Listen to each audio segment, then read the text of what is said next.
Hello everyone, it is Jacob, and this will be part 4 of our Carino 2 Lethal Flash progression. And this one will be for Time Mark 8 entry budget, which will let you farm Time Mark 8 maps fairly consistently, and will let you farm Time Mark 8 watchers as well. So let's hop into it. I will go briefly over the skills.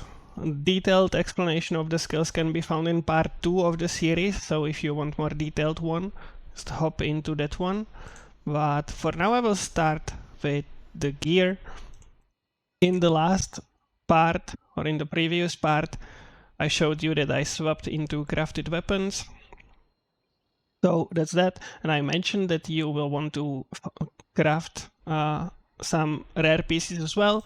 So, and that's what I did. So I crafted rare energy shield base helmet, item level 82 up to item level 85 to be able to craft it for cheap, because those are the item levels that can craft tier 2 mods for flame sense. So really cheap. You can craft a tier 2 helmet which will keep you alive throughout Time Mark 8, and I'm even starting to farm Profound in this gear, so it still works. So yeah, you want to get Energy Shield, Intelligence, and then whatever resistances you are missing. Same with the armor, Energy Shield, Intelligence, and missing resistances.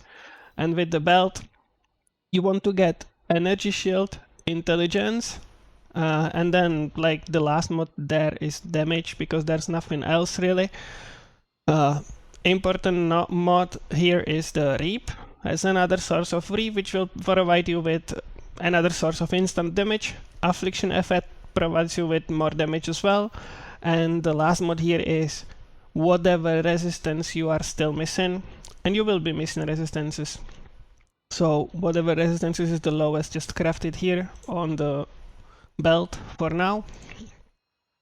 And one important upgrade, and the biggest one really that will let you enter Time Mark 8, is this gloves, Chaos Abyss, with high roll on the fourth mod for the erosion penetration per world stack.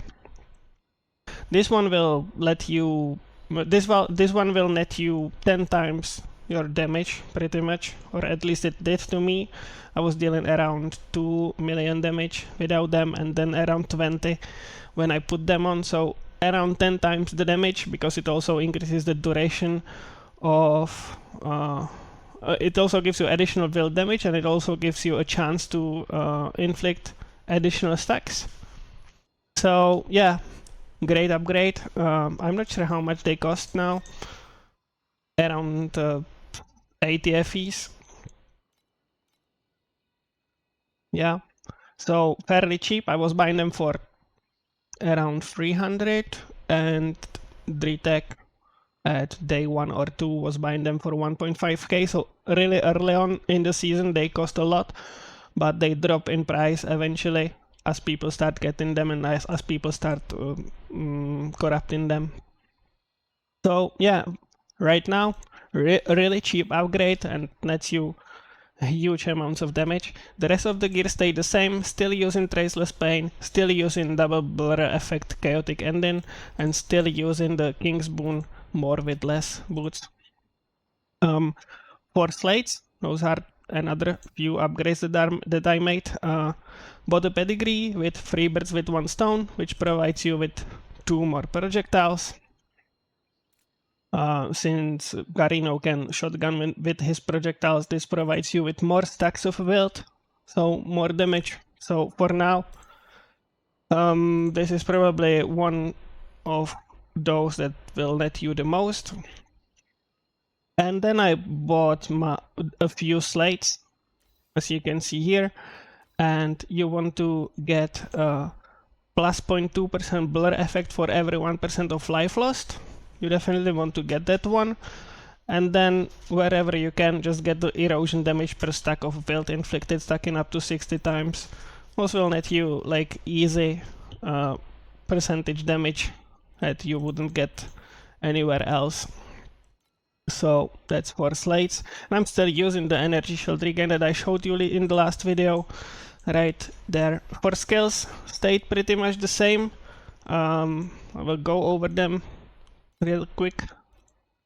Erosion amp, these are changed from the last video, so I will explain them. Add in increased area, on energy fortress as well, and add in throttling on precise projectiles as well.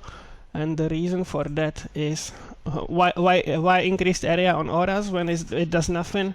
Well, it reduces the cost of the auras thanks to off the beaten track.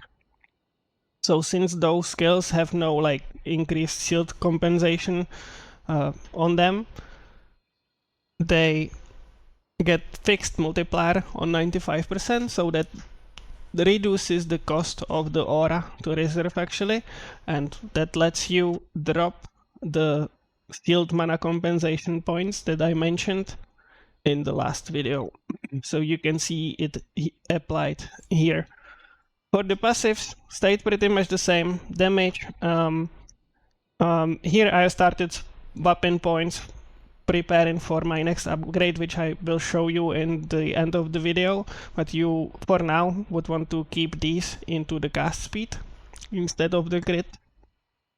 But the rest stay the same. Energy shield in Lich, affliction effect,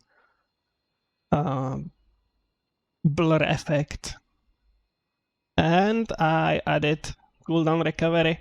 What this lets you do, this gives you 2 charges of any skill that you have. So it gives you 2 charges of force start. That was the main reason for me. It gives you 2 charges of force start, where one of the charges gets used automatically by preparation, and you always have a second charge, which you can tap manually whenever you need a little bit of healing. That's a huge quality of life and will keep you alive in hard situations. So that's that. But later on, you will swap these out as well. They also increase your cooldown recovery speed, so you get your movement skill more often, and you also get +1 charge on the movement skill as well. So yeah, this is there. If you want to get more damage, just put these 4 points elsewhere, like, I don't know, where is the... There's element something. This, you just put them here, and you will get more damage right there. But yeah, that's for Lich. For Psychic, still using Wind Wall because I have more Witless on the boots. And the rest of the 3 stayed the same. I dropped the Blur because, yeah, you have this, and you have 2 charges for the shield, so whenever your Blur drops off, you can just press your shield and you get new Blur. Yeah, you can keep the point there for a random source of Blur, but not really necessary, so I just took that and put it somewhere else. And for Warlock, using Daze, still, if you would want to get a little bit more damage, you can use Dirty Tricks and swap a few things around, but I will explain that in the next video. But so for now, Daze works just fine when you start farming Time Arc 8. This works just fine. It increases the effect of paralysis, which you inflict through our skill choices. You inflict it through Black Hole here, or you can even put Grudge on Corrosion Focus instead of Focus buff and inflict that, paralysis through Corrosion Focus as well to keep it up more consistently. And it also scales your slow that you inflict through your movement skill, which you can see right here. inflicts 5 stacks of slow on enemies. So yeah, that's there. But later on, you will get Dirty Trick and you will get Vile on your next gear upgrade. For memories, I dropped a red one with Reaping cooldown. You still want to get Intelligence, Energy Shield, and well, right now I would start focusing on movement speed. And the other mods that you want to get on them: crit damage, Reaping cooldown, recovery speed, attack block, spell block. Those four pretty much. Yeah, Reap cooldown, crit damage, spell crit damage, gold spell crit damage. Starting to prepare for the next upgrade, which we will be swapping into Iceland's eventually. So gold spell skill damage as well, spell critical damage. Yeah, that would be that. And the sneak peek for the next upgrade, if you have this and you are already farming Time Mark 8 and you would get to like Time Mark 8.2 and farm it fairly consistently, you would swap the armor and get the armor that I have here, which is called Evil Heart armor, which is evasion based, so you would lose some energy shield, but you are gaining Vile, which lets you scale critical strike damage into element damage. Also gives you additional element damage, and also gives you adds free base element damage. This lets you inflict trauma and ignite using whatever damage skill you have. So for me, that would be Shadow Shot in the current build. And you can also inflict Chill and Numbed. And the only thing that you would want to do for that is link Corrosion Focus with added cold damage instead of Focus buff. And then I crafted base lightning damage on my ring. So I have all the elements covered, and I inflict all the elemental ailments. So the Dirty Tricks gets the highest multiplier it can get, which is around 34% if I'm not mistaken. Because these 6% multiply with each other, so it nets you around 34% additional damage in the end. So you inflict Trauma, Ignite, and Wilt, just because you have the source of those damage, of the damage. So for Trauma, you would have to have physical damage, but since you get base Trauma from the armor, you inflict it with whatever. And for Frostbite, Freeze, and Numbed, you need to get cold damage for these two, and you need to get lightning damage for Numbed somewhere. So that's why I got the lightning damage on my ring, and that's why I would link cold damage with the corrosion focus. But yeah, that would be that for Time Mark 8 and pseudo Time Mark 8.2 farmer. Stay tuned for the next part, which will be a swap to Iceland. And yeah, I will see you in the next one. Bye!